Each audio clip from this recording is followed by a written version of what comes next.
Yeah, so I'll just get straight into it. We're here having a chat with Zuby. It is an absolute pleasure for you to come on, mate. Really, really appreciate it. I actually can't believe it, from Joe Rogan to Love 4. It's incredible. So, yeah, thank you for doing it.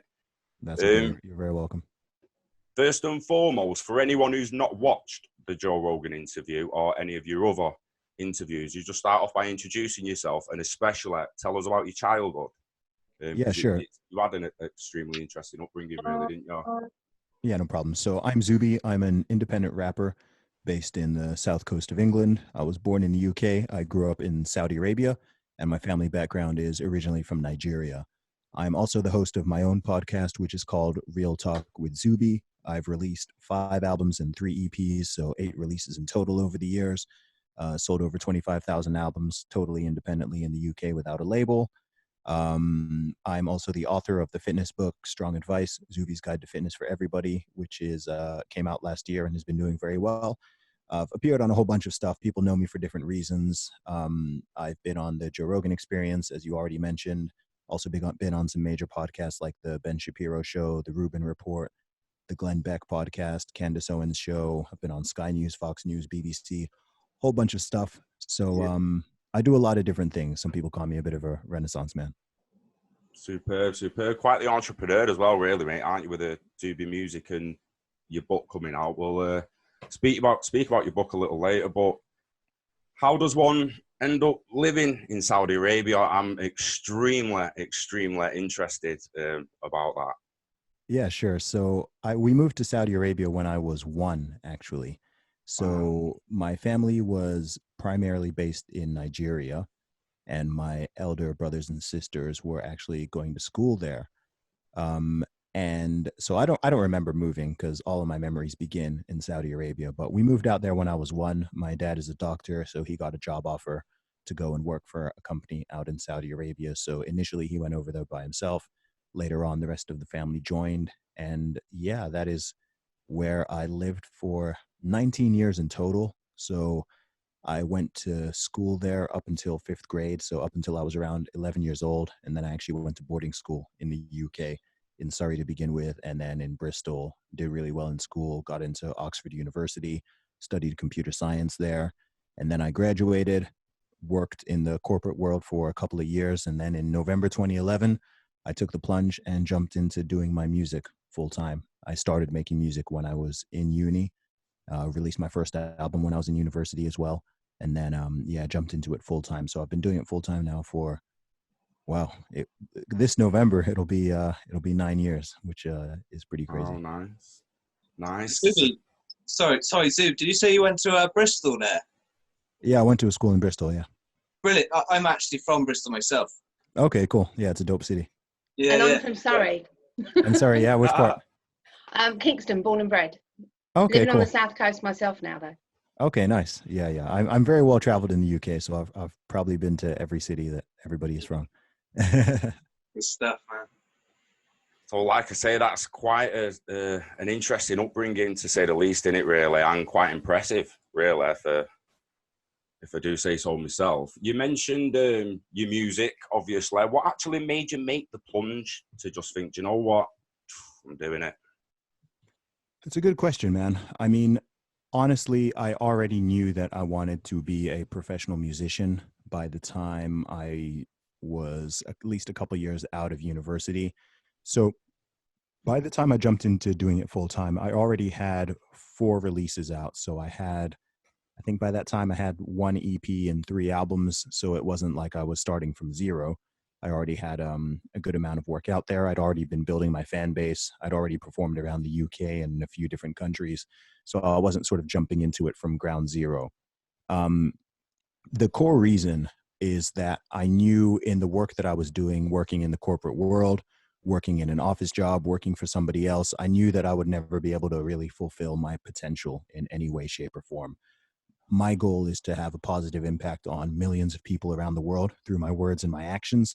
And I was just hyper aware, even, from my early 20s, that was not going to be possible in that kind of environment. And I knew I needed to get out of that environment and maximize my own talents and abilities even if it meant taking a big financial hit, even if it meant meaning that, stuff may not really happen for several years. I figured as long as I could keep myself afloat, which I did through my album sales, then I knew that I would be okay. And it seems like a lot of the seeds that have been being planted over the past 13, 14 years are now starting to bear fruit a lot more. A whole bunch of new opportunities are coming. Tons of people discovered me over the past 12 months. I mean, the past 12 months, I've gained more fans and followers than I did in the previous 10 years. So, stuff has just been growing and accelerating. Lots of new opportunities are coming both within and outside of music. The platform is growing. So things are positive. But yeah, in terms of your initial question, it was really that desire to make an impact on the world and to just go my own way, maximize my own talents, and not feel like I was sitting on my own potential. Yeah, well, you're definitely making an impact, mate. Let me tell you that for free. So congratulations for that. I appreciate it. Thank you. I've seen your music video coming at you. Oh yeah. I was impressed with that, mate. It's very creative. I enjoyed it. Thank you. I enjoyed the song, not only the video. Oh, thanks a lot, man. Yeah, that's one of my older ones, but it's definitely a Team Zuby favorite. It's one of my favorite songs. It never leaves my set list. I perform it pretty much every gig I do. And yeah, the video was a little bit iconic as well. It was a one-take video, which I just shot on the South Bank of London, just in one shot. And every time I watch it, I notice something different because you're looking at all the it's a quality video. So seeing what's going on. So I would love to do another video. I think I've done 4 one-take videos now, but I'd love to do another one sort of in that sort of realm, in a different place, different location. Bristol. That same kind of Bristol. Bristol, yeah. We'll see.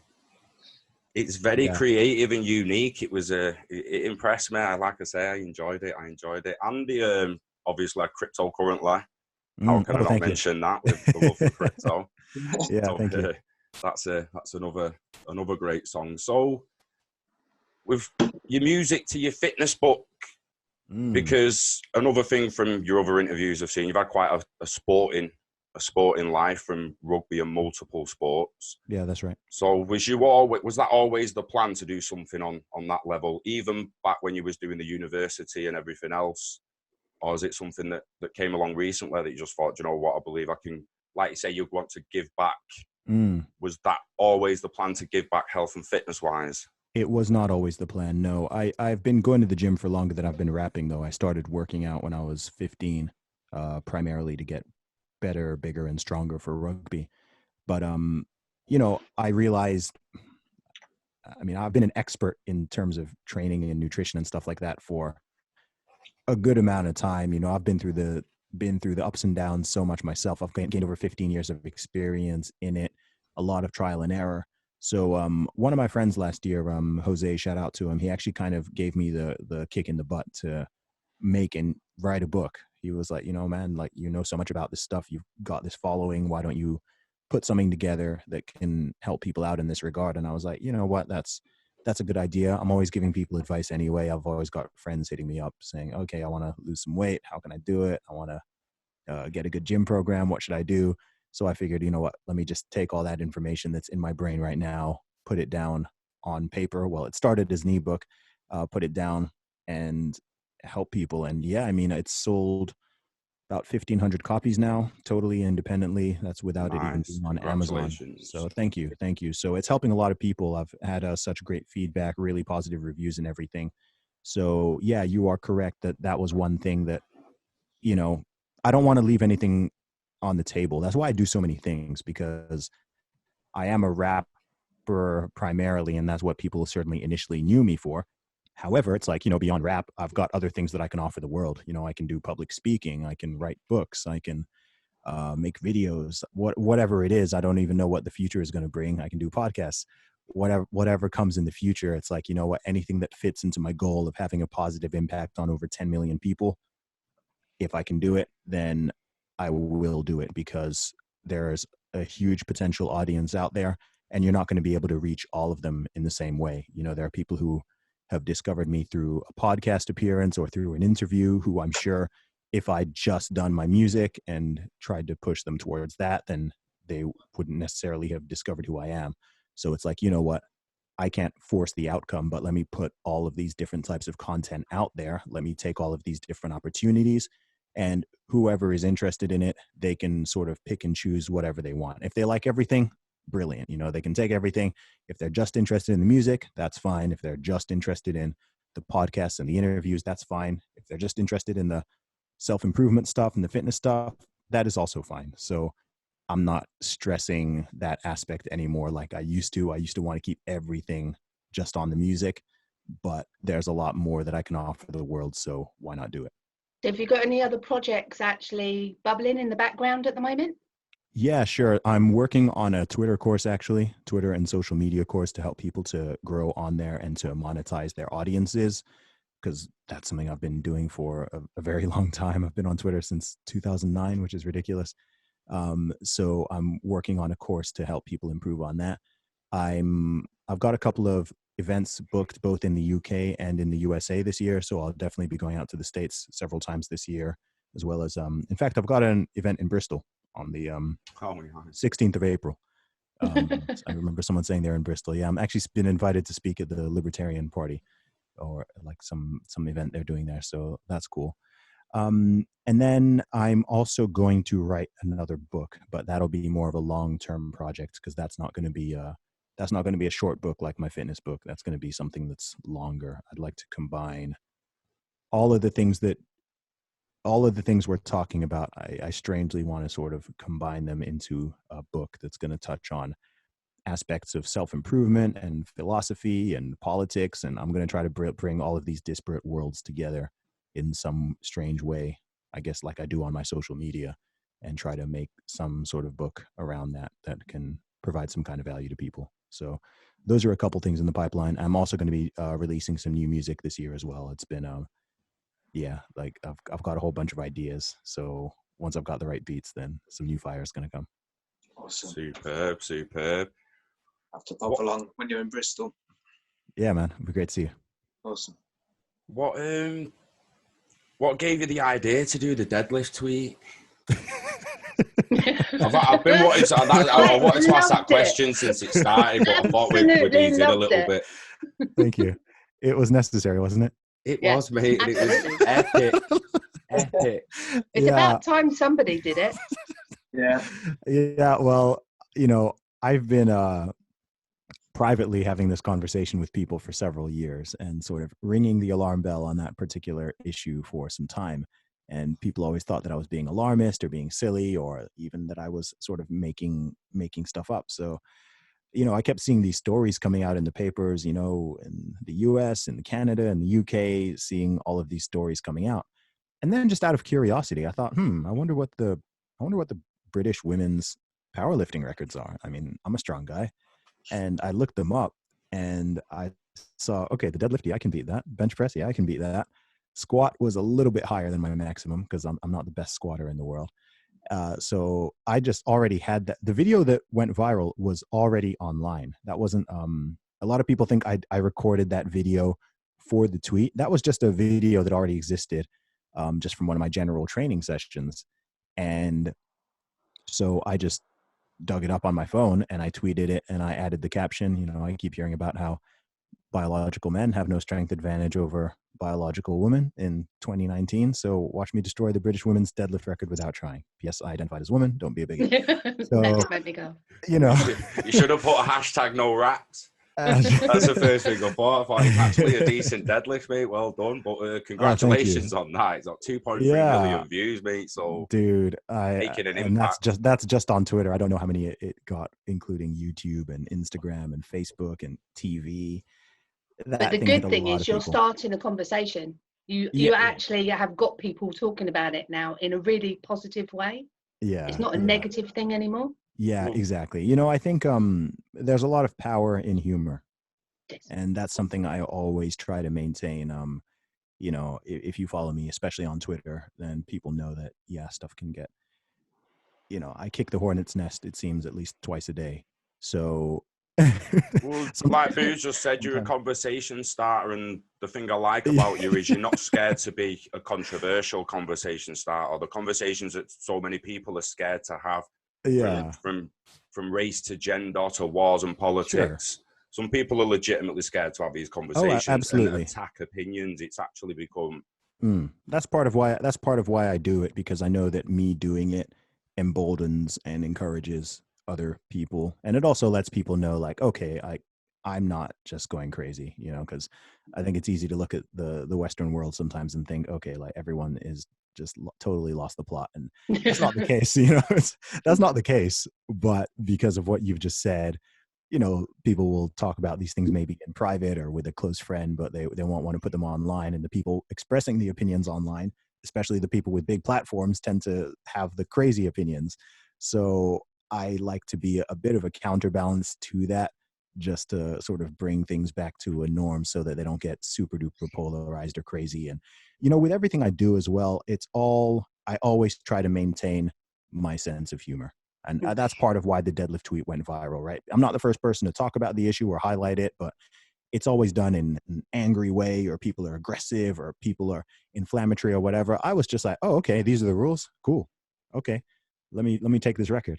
And the video itself sort of makes the point. So it's a bit of a checkmate move, because even the people who wanted to be angry at it didn't really have a leg to stand on, because if they came after me, I was like, well, I identified as a woman, so what's your problem? You've been right. Someone comes after me and I'm like, well, what's a woman?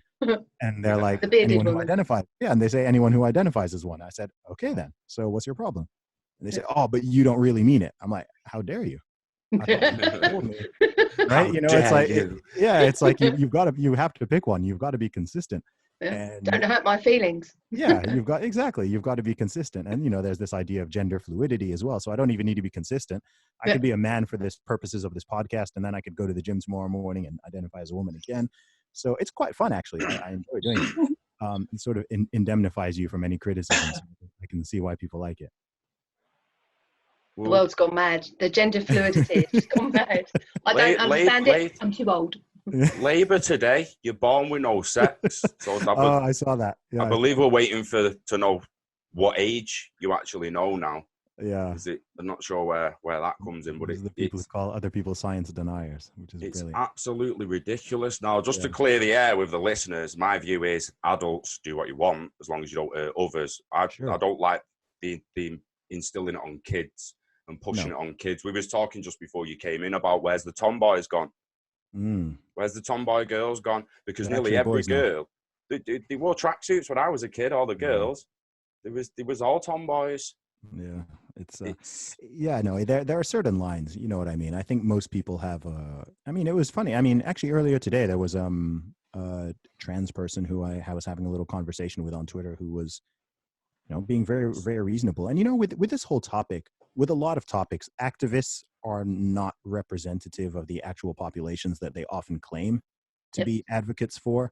So for someone who's not familiar with like this whole thing, it wouldn't shock me if they just thought like, okay, like these trans people are just crazy, because that's what they're seeing, right? Like all the activists, even the people who aren't trans but are claiming to speak on behalf of them, they're pushing all of this crazy stuff, like saying that there's no biological difference, and it's fine to have someone who's 6'4" and 250 pounds playing rugby or Aussie rules football or whatever sport against women, because they're a woman too. And it's like, they're pushing it to ridiculous levels, or when they're trying to create speech legislations and, get people fired for their jobs for misgendering, all of this stuff. It's very authoritarian. And that's the thing that people draw a line at.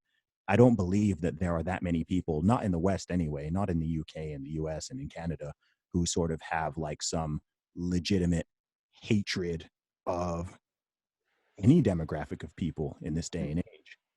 Sure, were these things problems rolling back decades and centuries? Yeah, sure. But we've kind of reached a great place where actually, most people don't. Inclusive, they don't care. Yeah, no, most people don't care. People see each other as individuals, and everyone's fine. You go to any city, people are just going about their business, doing their stuff, interacting with each other, and it's fine. People generally don't care. So I think that in this whole movement and in a few others, it seems like they're doing actually a disservice to the people that they're claiming to represent. The amount of times I've had people accuse me of transphobia or hating LGBT people or hating this person or hating, I'm like, I hate nobody. Yeah. I literally hate nobody. I've got tons of trans people who actually follow me.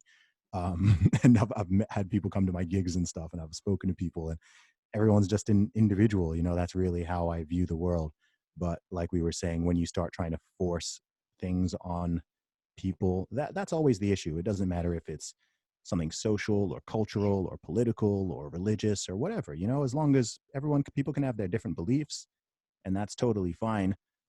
But if, you know, I'm a Christian and I believe that, you know, Jesus is the Son of God, but I'm not going to try to create some government mandate that punishes everybody who doesn't share that opinion, right? That's clearly crossing a line. It's like, no, you know, not everyone has to. I can have my opinion. We can have these conversations, you know. And I think most people implicitly understand this. You know what I mean? Like, most people get this. Most people are mature enough to be like, yeah, of course, that's fine. People have different beliefs. You respect people's different beliefs or non-beliefs or whatever it is. But in any of these things, if you start trying to force other people, or you start trying to change the laws or change the words, or, you know, get people kicked off of platforms or get people fired because they have an opinion or a belief that you don't personally share, then that's really crossing a line, because that's when you start infringing on other people's rights. Yeah, spot on. I find it a little bit ridiculous that people like to label themselves.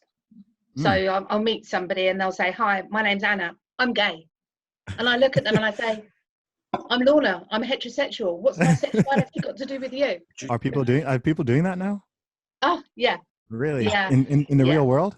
Yeah. Wow. It's like, well, you know, I'm not really interested in your sexuality, but thanks very much for letting me know. That is odd. I meet a lot of people, and I don't think I've actually experienced it. I think I've seen it. It's got to be my face. It's got to be my face. They feel comfortable. They feel comfortable telling you. Yeah, it's an odd it's an odd first thing to say. Yeah, I think if you try to push things on anyone is wrong. When you try to push something on kids, people who really don't understand it, you're talking people who you don't let do a hell of a lot of things until they're considered adults, from drinking to smoking to having sex to God knows what. But then all of a sudden they can talk about sex. And this is the thing, like you mentioned, the gender, it doesn't really exist. It's kind of an ancient thing for most people. Even beyond the 90s, most women were expected to have jobs. Not many people expect woman in the kitchen and at home all day now, which is your gender roles, don't really exist in most people's minds anyway. They're flipping it to sex. Like, you're born without a sex. Like, that is backwards thinking, isn't it, surely? It's taking it to another level. It's not true. It's demonstrably false. Yeah. Right. So this isn't even opinion territory now. This is trying to pass off things that are incorrect as fact. I mean, there are lots of belief systems and ideas where it really comes down to ideas and opinions, right? It can't be proven or disproven either way. But if you're going to say that people aren't born with a specific it's like, that's just factually wrong.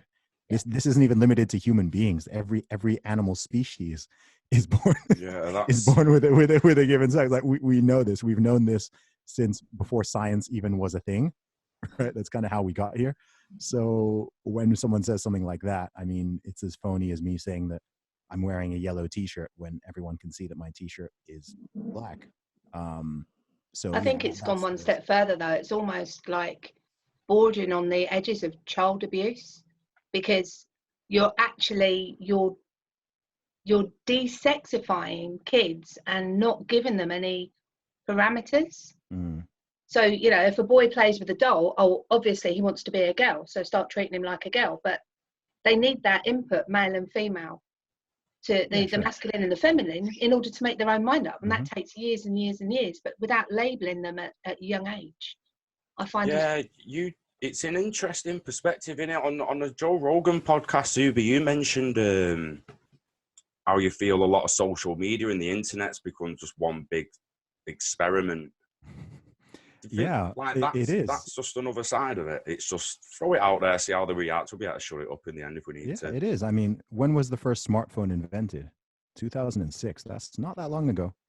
So we don't really know what the long-term effects of all this stuff are. I mean, based on the first 14 years, it doesn't seem that positive. I mean, you know, on the serious note, I mean, if you look at the rise in mental health issues, you look at the rise in depression, loneliness, suicide, self-harm, they all start going up in 2006. Like that, you can literally see invention of smartphone and everything just starts, all of these things just start going up.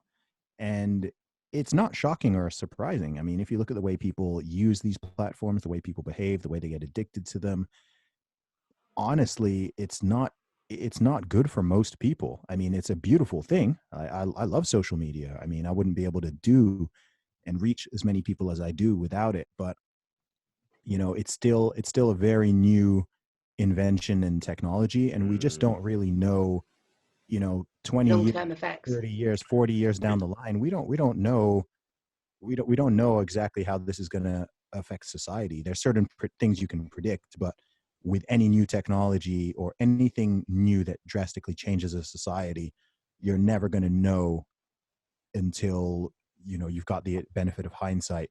You're never going to know exactly how that impacts things in the long term. You know, there are things that happened in the 70s or the 80s, which you're now seeing, okay, this is what the impact of that change was, or that idea, or that policy, or something.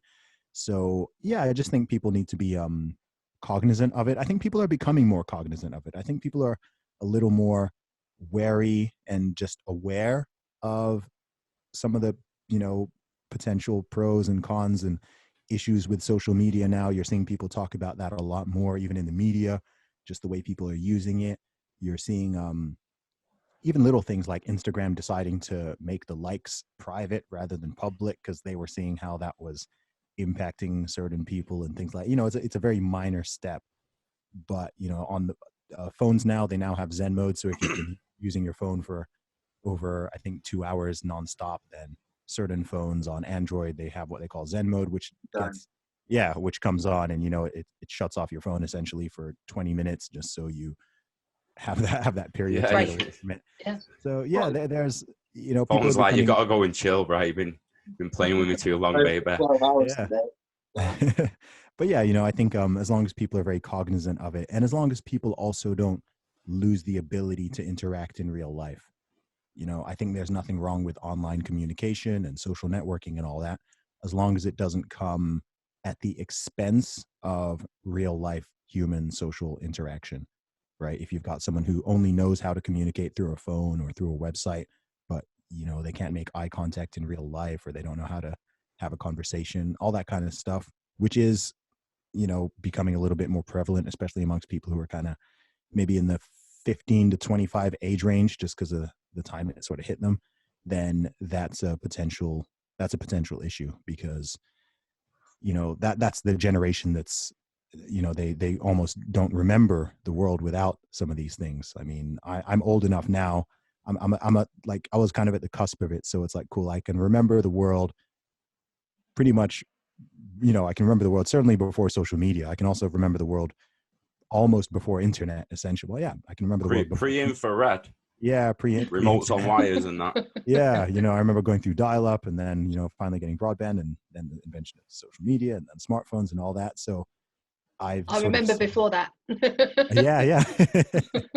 Yeah, but you know, it's but younger people don't, right? If someone is 14 years old, then iPhones and iPads and all that stuff has always existed since, you know, it is crazy. They were born with Facebook and Instagram and YouTube and all that. So again, people just need to make sure that that doesn't substitute real life interaction, because that is important, and that's really what makes us human. Yeah, it makes you wonder where it's going to go. If they're not careful, they will end up with a full-on Ready Player One type world where it's all AR, VR, and everyone's just sat in. It'll either be that, or it'll be the other one. What was the Surrogates, the Bruce Willis one, where they sent an android out instead of going out themselves. I think I know what you're talking about, but I don't think I've seen the film. Yeah, they run the risk of an extremely connected, but socially disconnected future. That's extremely interesting.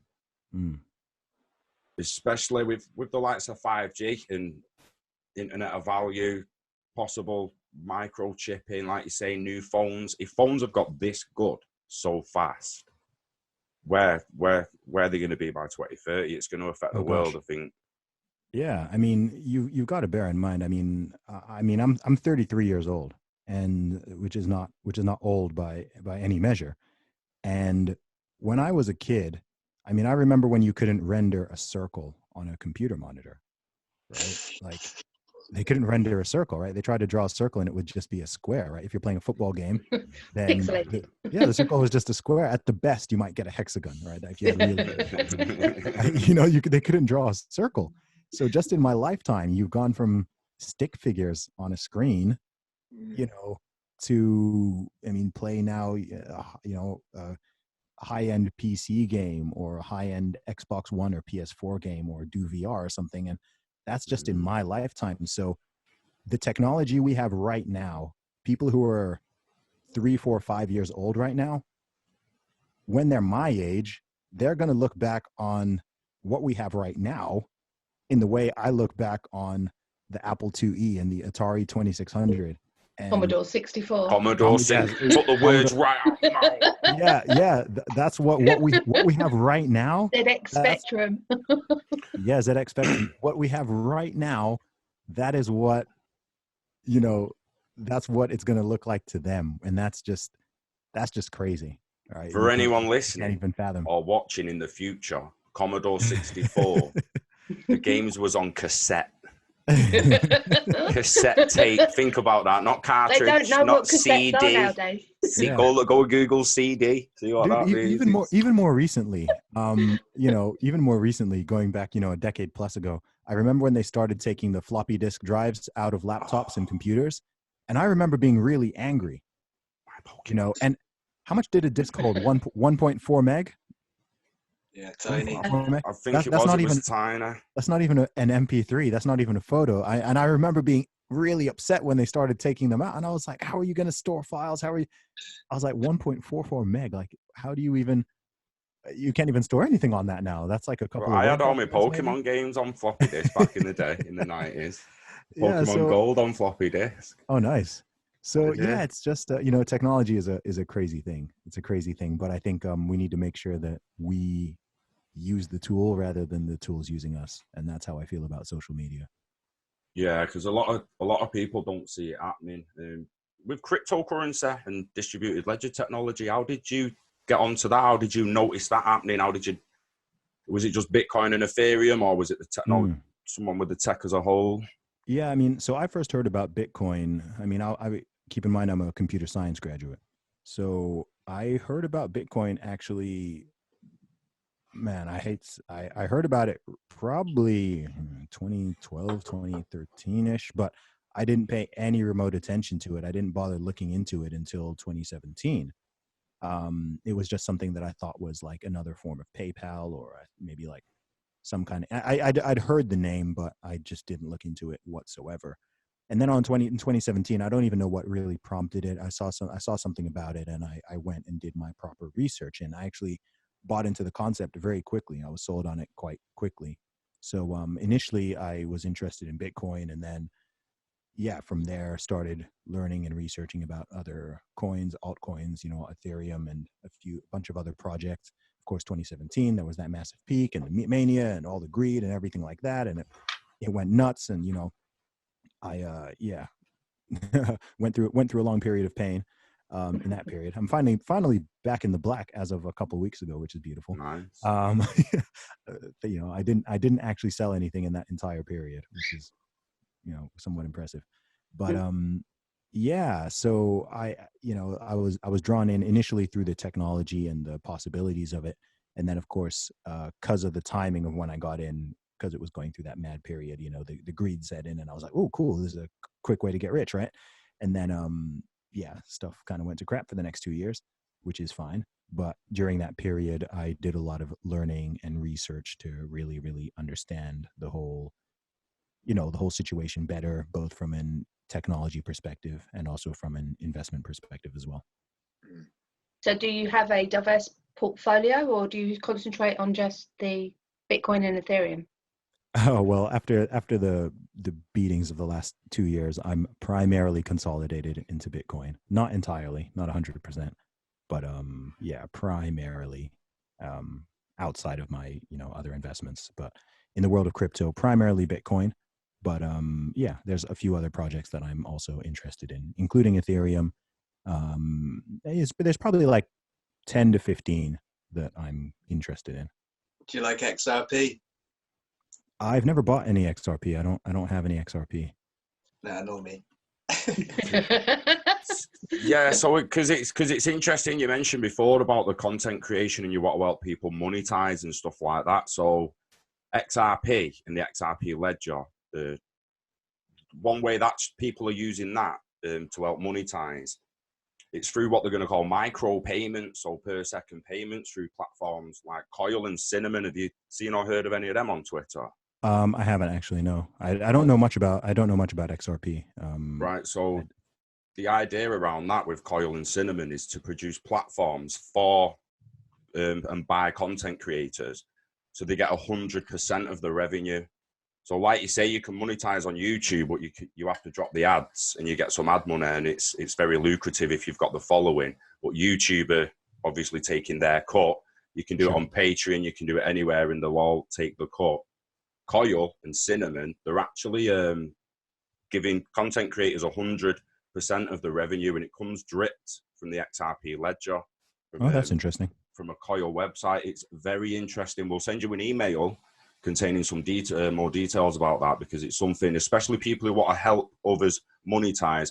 Obviously, no one's going on it tomorrow and earning millions. It's a very, very early platform. It's an early technology, but it's going to go there. It's also going to change subscriptions to the per second payment. So how it works is you sign up to a site called Coil, you become a contributor, and then anyone's site that you watch who's got Coil in the header, you drip XRP into them on a per second basis, and they take every penny of the revenue into a cryptocurrency wallet. It's extremely interesting. Like I say, I'll send you some details. We will send you some details about that, definitely. Yeah, I will check it out. There's a whole bunch of... There's a guy called Weetzewind who's built something called the XRP Tipbot. Oh, I'm familiar with that. Right. Well, actually, no, I said I have no XRP. I've been tipped XRP before. Have you set up the Tipbot though to receive it? I believe so, yeah. Cool. In that case, I will send you some XRP. Oh, thank you. And that is where your Coil contributions would land. So we'll show you as well how to get signed up for Coil. You can put your YouTube channel onto Coil, and then any content, any Coil contributor who's watching your content will then contribute XRP to your Tipbot. It's really it's a little bit like basic attention token in that regard. Yes. Somewhat. Exactly. Okay. Which you can also flip. You can basic attention token is actually quite impressive with what they've got on offer with Uphold.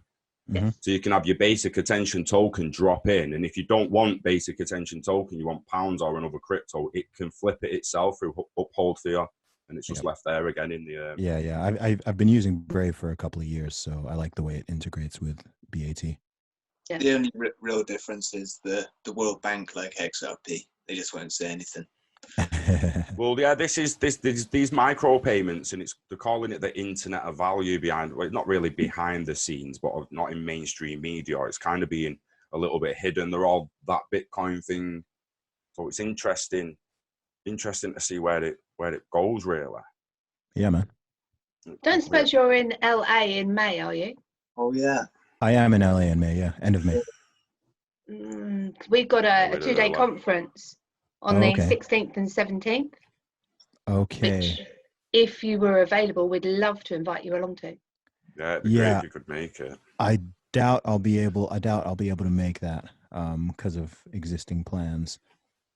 But I'll definitely be in LA end of May because I've got a video to film there. I've been invited out there. But yeah, if I can, then I will. But I'm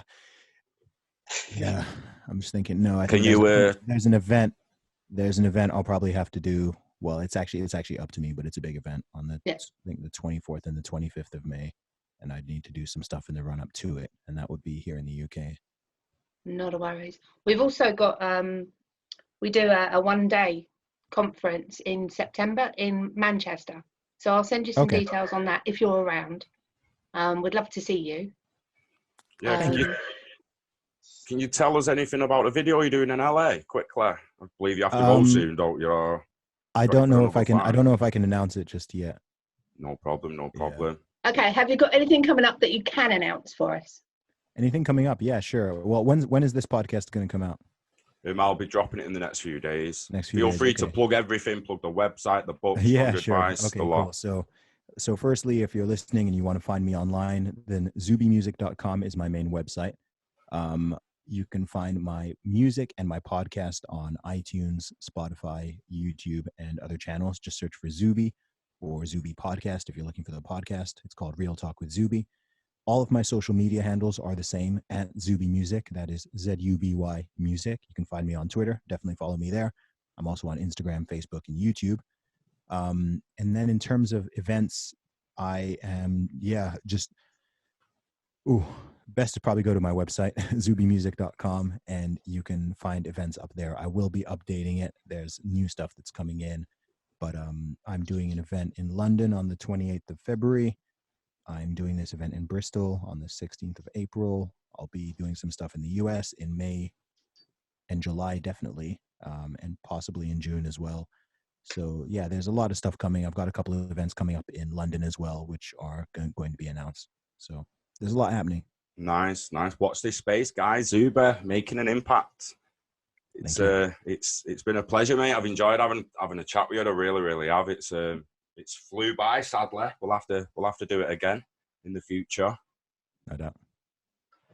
But yeah, it's so much for coming in and spending your time with us. Yeah, you're very welcome. All the best going Thank you forward with everything that you do. You've got some avid followers now because since you did the deadlift, I'm sharing you with everyone. Thank you. I really appreciate that. Honestly, guys, check his Twitter page out. Definitely, he's got some great conversations on there. You will not be disappointed. Yeah, I think I'll just cut it at that, mate. That was fantastic. Awesome.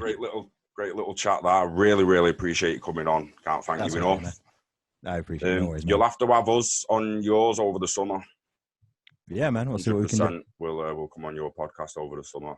Sweet. When you're not busy in LA shooting videos, mate. I hope it all goes well. Really do. Good luck for the future. Oh, and I would be happy to sit down and have a conversation with you about how things are changing from I'm 50, so how we see the sort of the women's side of thing has changed and how it's sort of turning around, going the other way at the moment. And there's an awful lot of women my age that are quite angry about how it's turning into a shit fest for men. Actually, I've got to say, I watched your interview with Peter Bittle, and I love him. I think he's brilliant. Yeah, he's cool, UKIP, he's gay, and he works in London, so he's got adults coming at all angles, him, man. The poor lad. And he's white, so it goes.